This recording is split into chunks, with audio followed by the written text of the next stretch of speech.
who is your audience? That's one thing I want to try to inspire today. Who is your audience? And where are they hiding? So those are the two questions that I feel like is something to keep asking ourselves. Who are they? Where are they hiding? So this is the biggest problem to solve. In anything that we're doing, we're always going over hurdles and trying to solve problems. This is the biggest problem to solve. This part of our business is understanding this part of an audience. People who are successful in making this online business work, you look at every one of them, and each and every one of them have a large audience that's paying attention to them. Okay, so inspirations that I'm going to share from two great books are, one is from Seth Godin. It's called Tribes.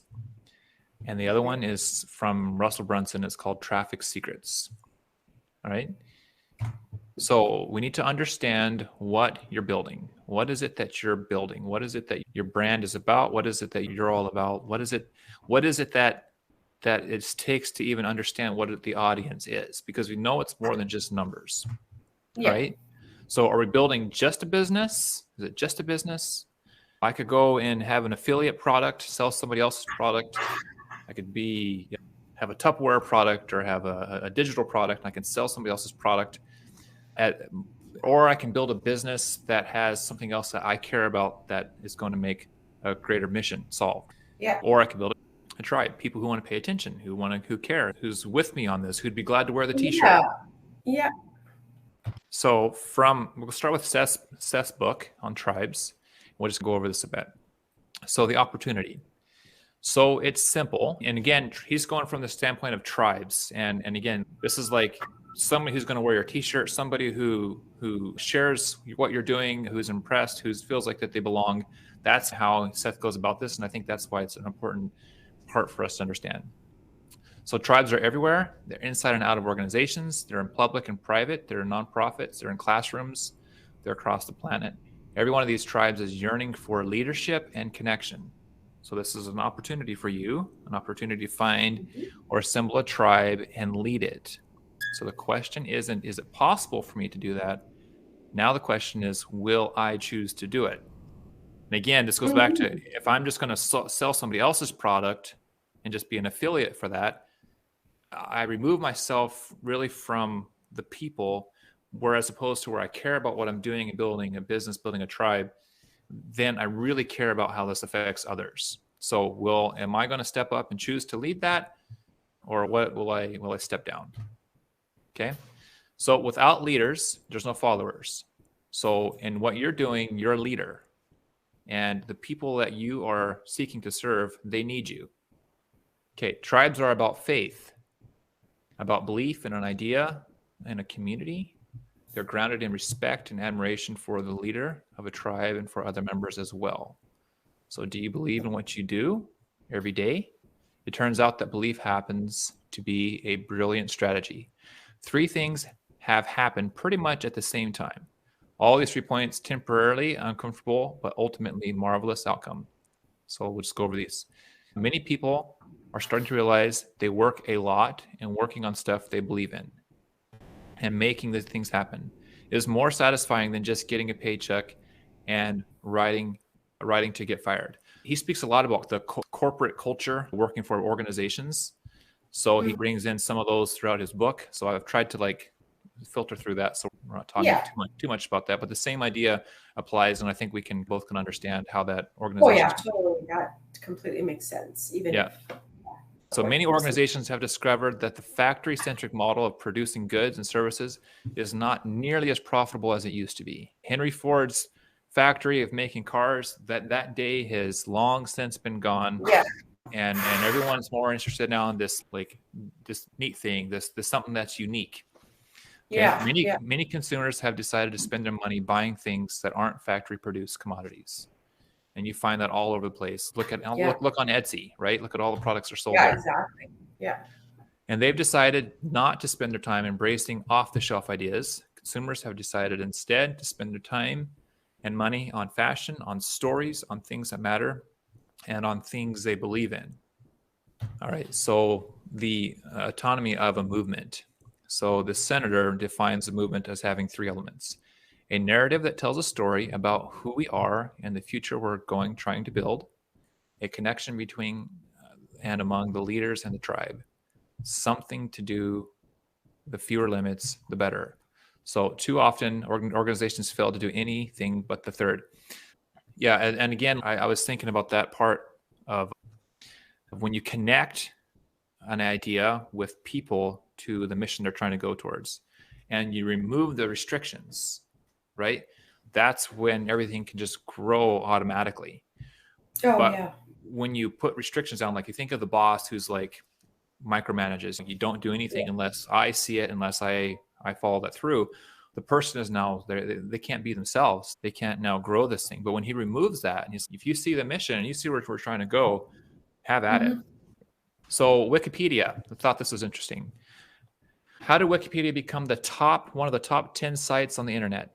It has only about a dozen full-time employees and has no source of revenue other than small donations. Like literally, I don't know if you noticed or not, Wikipedia will send something out every once in a while and it's, will you donate $3 with a price of a cup of coffee?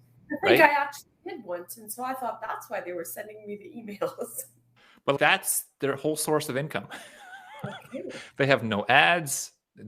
And here they are, they're the top website and they make a lot of money. Anyways, so the way Jamie Wales, Wikipedia's co-founder, built the tribe is intrusive. Okay, he attracted a small group of people, so about 5,000 people account for the vast majority of work on the articles and sites, and he engaged them in a vision. He didn't tell them what to do. Again, he told them about the idea, where this needs to go.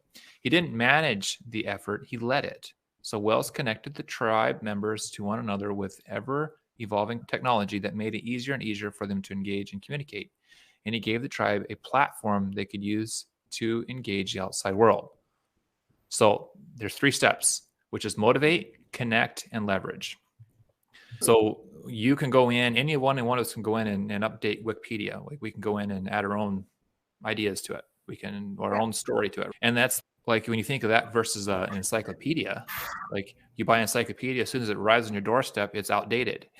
So here's Wikipedia, right? So then again, now I'm not going to go into is all the information true or not. That's the idea here, is that this thing really, like between the printed page versus all of a sudden this new medium, it really challenged that for the encyclopedia. Yeah. All right, fans. So now we talk about numbers.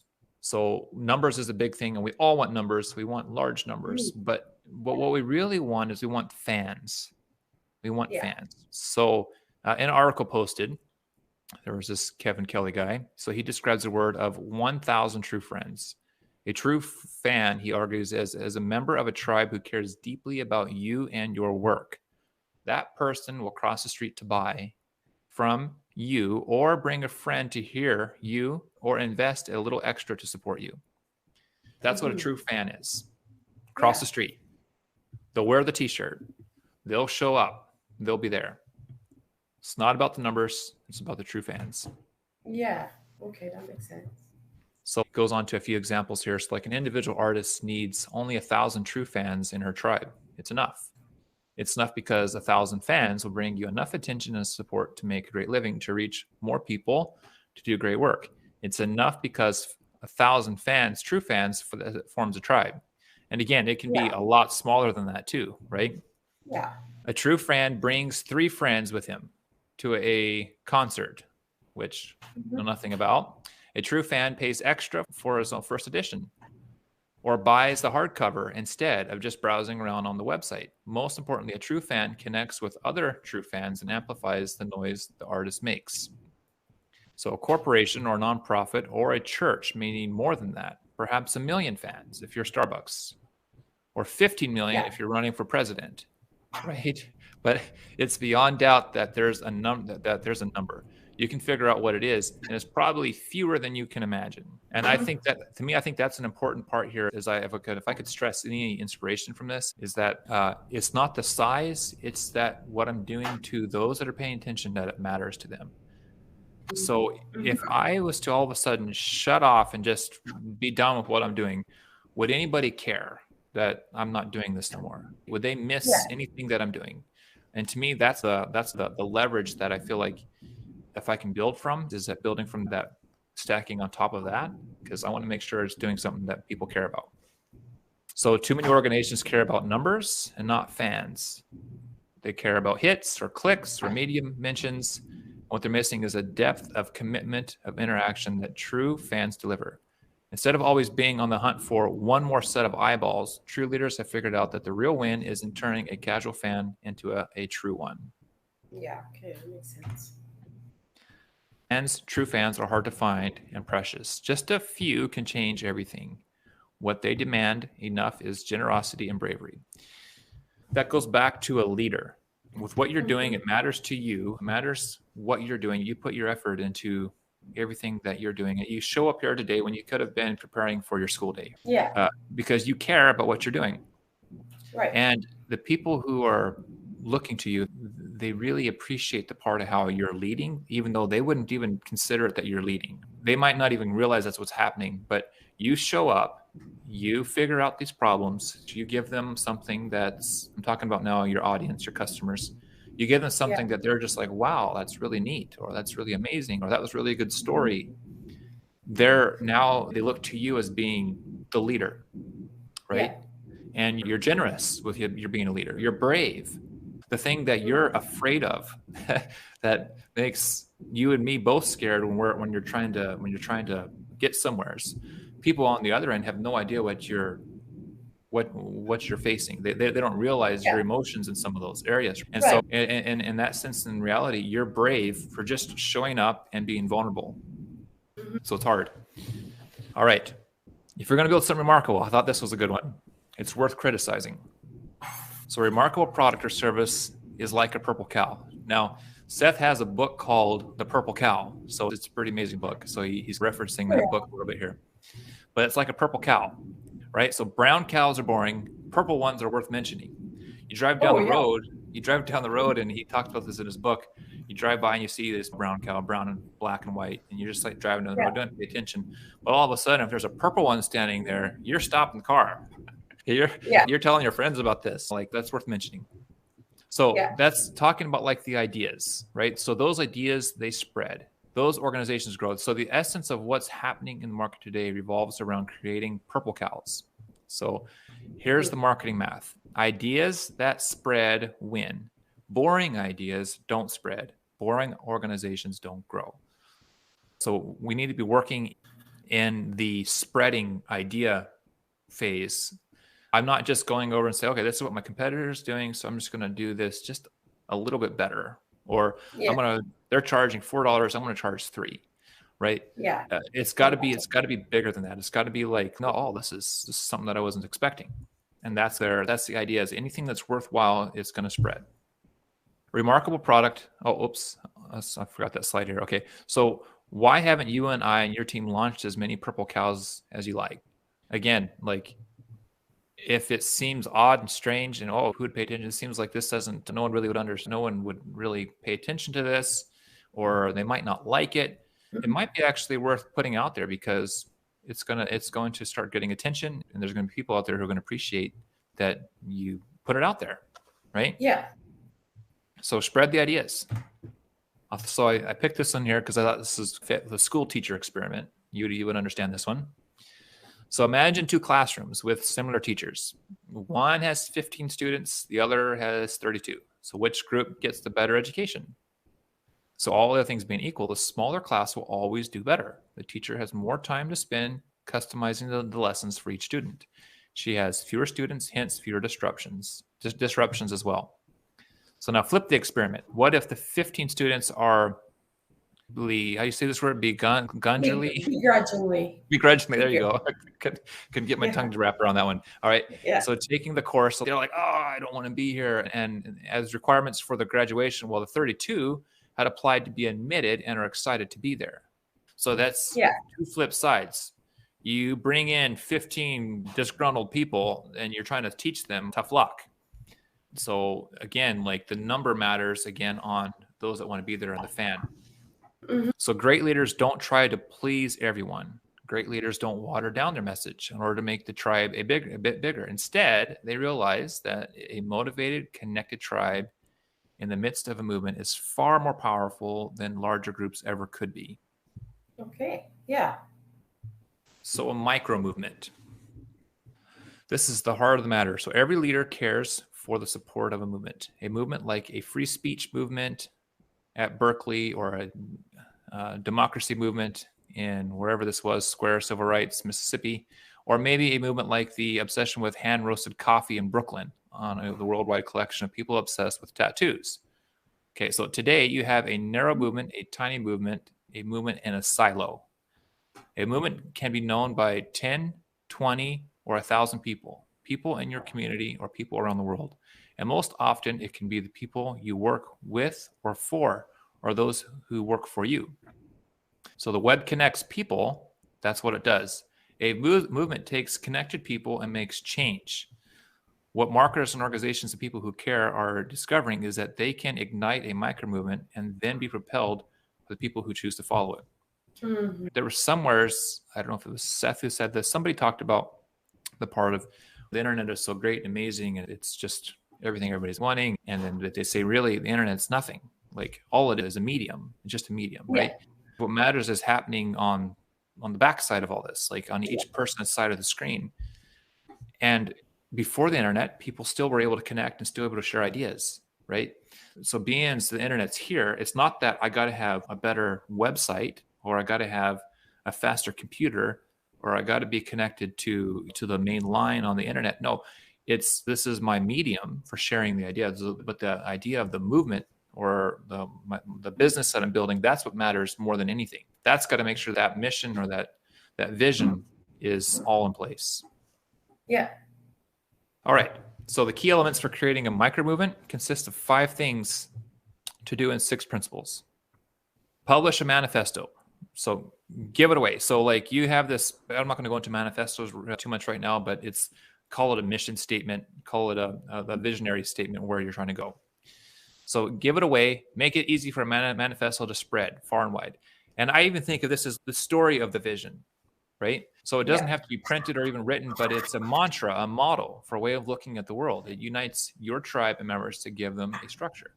And even with what you're doing with your business, you're trying to take boring and inspire with visuals, like inspire children. Mm-hmm. And even you've talked about the Sunday school lesson and the old time stories that are outdated, like how to no, we want to inspire the children to live a good life. And you can do that with a picture that they're going to color. You can do that with a story that they're going to read. Mm-hmm.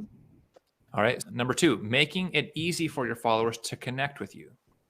So again, we have things like, I'm just all of a sudden, did I realize something here? Sorry, Allison, I got a notification on my phone.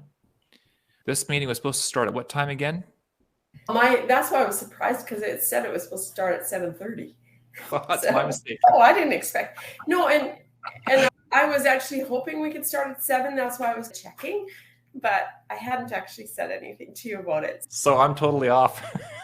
No, it's all good. I'm happy. All right, that's great. All of a sudden, it just dawned on me. Anyways, all right, good. I'm glad this works. This worked. I was very happy about it. It's a good thing I had my hair formed. Okay, so now make it for them to connect with you, right? There's emails. It could be groups, like the Telegram groups. It could be some way where they can connect. It could even be like a blog post where people can write in comments, right? It's got to be some way where they feel like they can be at a place where they're contributing with their thoughts and ideas. All right, number 3, make it easy for your followers to connect with one another. Again, that's this like group. That's this being able to be at a place where the ideas are being shared together. And when you think of a movement taking place, like, and people who care about with what you're doing, I don't want to be the one always driving it, because I can't.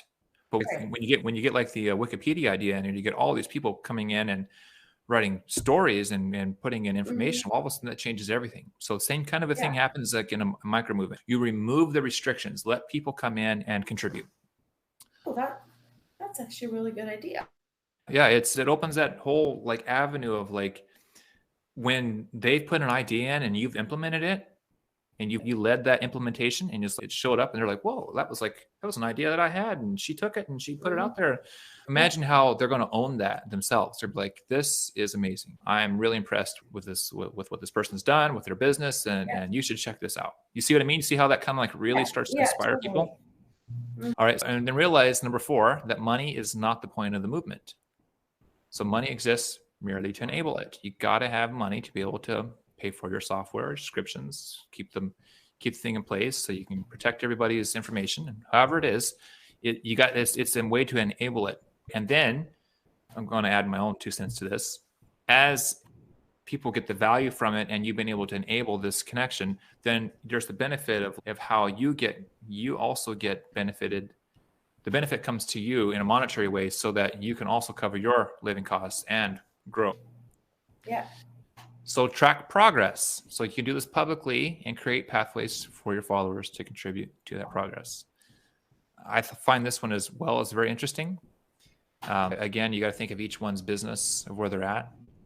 But when somebody brand new joins with what you're doing, what was their life like when they joined, and what's their life look like, let's say, even after a year of engaging with your content, right? What has happened? Has there been any kind of change for them in just that little area that you're leading them in? Just something to think about. And if there is, then can you track the progress? This is where it was, and this is where you are. The children weren't interested in coloring in Sunday school, and now they are. So it's a way, again, to track progress. Okay, now then these are the principles, I think. Okay, yeah. So movements that grow and thrive. Every day they get better, more powerful. All right. Number 4, movements are made more clear when compared to the status quo of the movement that work to publish in other direction.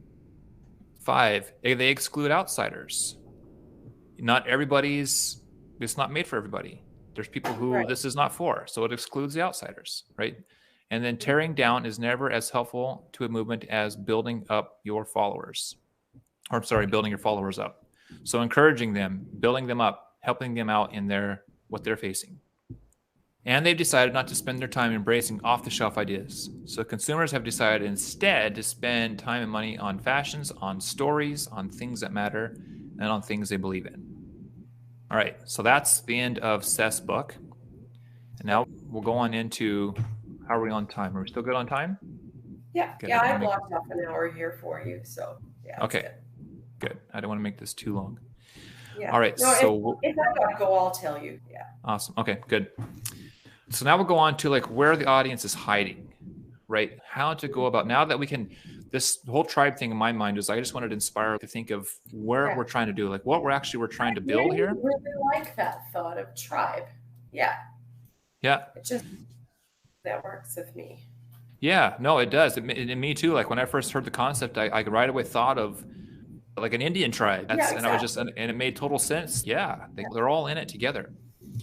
So that I want to inspire that part to realize, okay, this is a little bit of a micro level of who we're trying to inspire and who is going to pay attention. Now, where can we find them? Where are they hiding? So we'll pull up here Russel Brunson's book on traffic secrets. So this is a book that's got all kinds of ideas in it. It's really complex in some ways, but I pulled up just a few pages to go over. So he's calling them, instead of an audience or tribe, we're going to call these customers. So let's think of now the people who were inspired, and now they've actually even want to pay money for the things that you offer. So we'll call them a customer. All right. So he talks about becoming obsessed with the dream customers. So we need to understand who the dream customers are, who this is for. So you need to become obsessed with them. So companies that become obsessed with their products will eventually fail if all you think of is the products. So he has an example. He actually has a software business called ClickFunnels. So they've grown ClickFunnels, and they've seen this happen time and again. Every company that they compete against, there's lots of other funnel companies out there.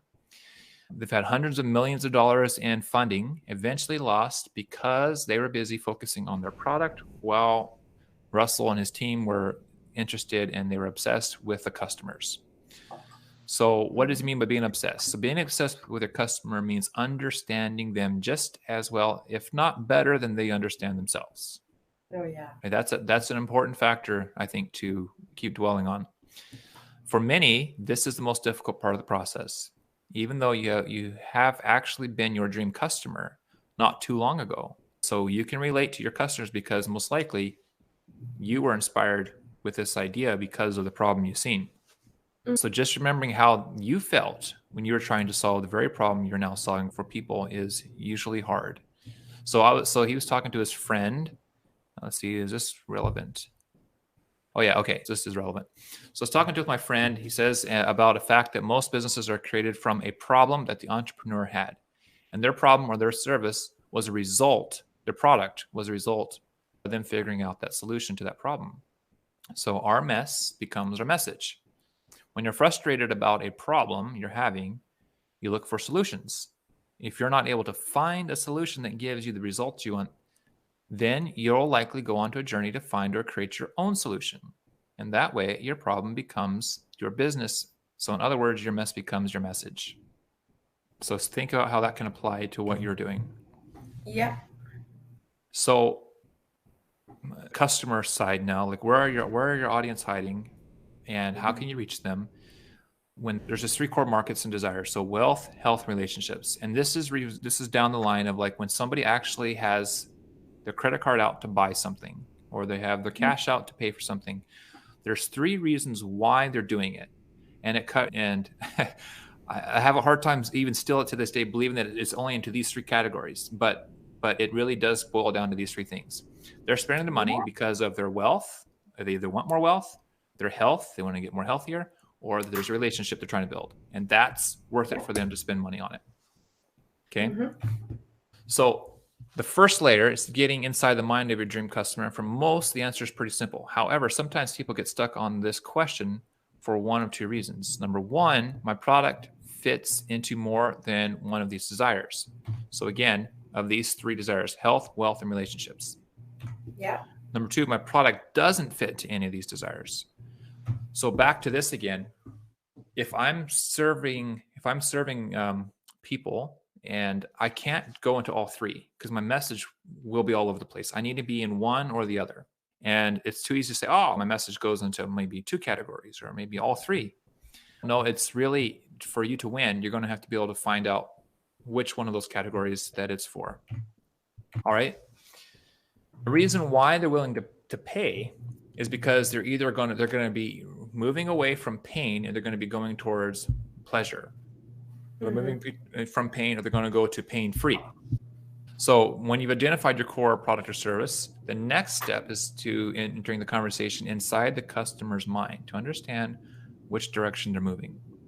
So every human being on the planet is always moving in one of 2 directions, away from pain and towards pleasure.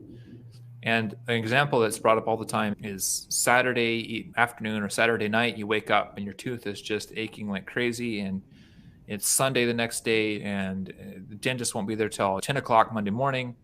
Yeah. And like, it's like you would do anything. I would sell my car to the dentist if he could just open up his office and take care of this pain. Yeah. Yeah. But then when I got to get the teeth cleaned, $100, $200, that's way too much. No, yeah, exactly. Forget that. Yeah.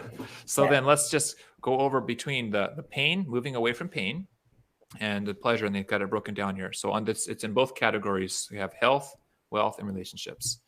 So for health, just for example, it's moving away from pain. I'm overweight, don't feel comfortable in my clothes.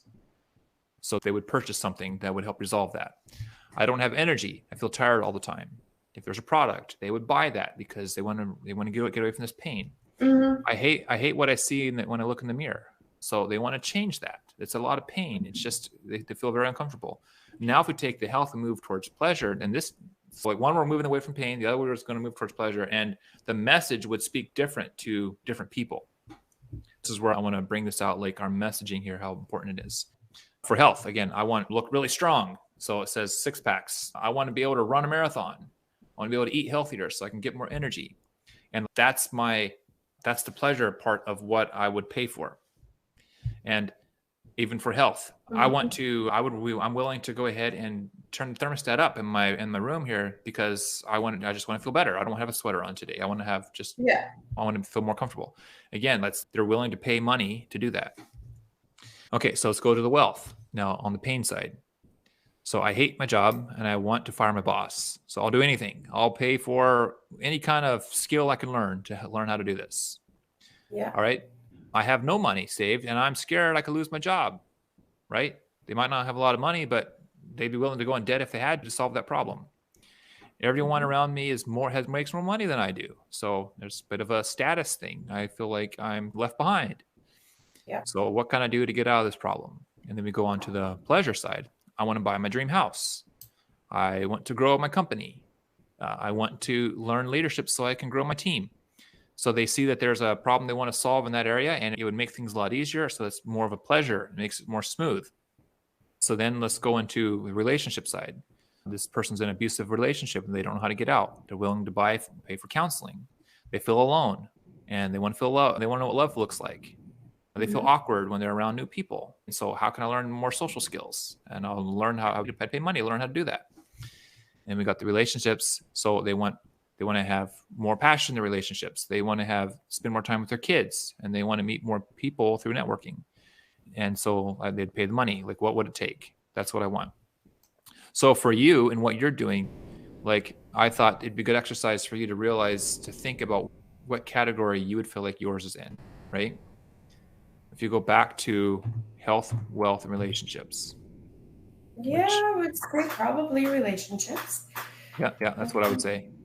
Yeah. Oops, sorry, my thing here. Yeah, so that's what I would say. I would say yours is in relationships. And could you tell me what it is that people are wanting in that relationship? It's hard for me to put into words, but I think that people would be looking for ways to get themselves and their children more engaged in their Sundays, in their, like, even in the Bible, just more engaged in even what they as a Sunday school teacher or a mom have to tell their children. You can say a Bible verse, but it's you yourself needs to be inspired in order to inspire your children. I just to get everybody more engaged in the whole thing.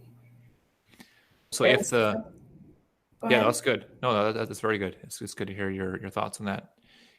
So for the mom, being the other one with the checkbook, what does the mom desire? They're going to pay money. What does the mom desire for a result? Okay, I think she wants something, like, if I was in her shoes, she wants something that she can just print off and say, hey, would you like to color this? And her child looks at this picture and says, oh, yes, that's cute. I would like to color that.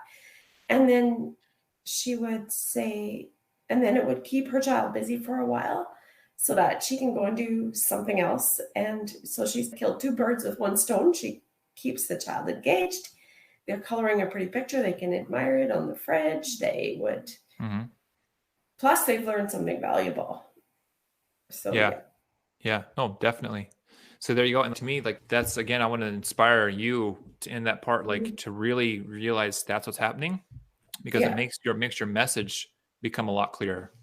Okay, yeah, that's a good point. Because I confess I have started to wonder if there's any point in me doing this. But if I go back to that thought of why I started it in the beginning, then yes, it's still the same thing.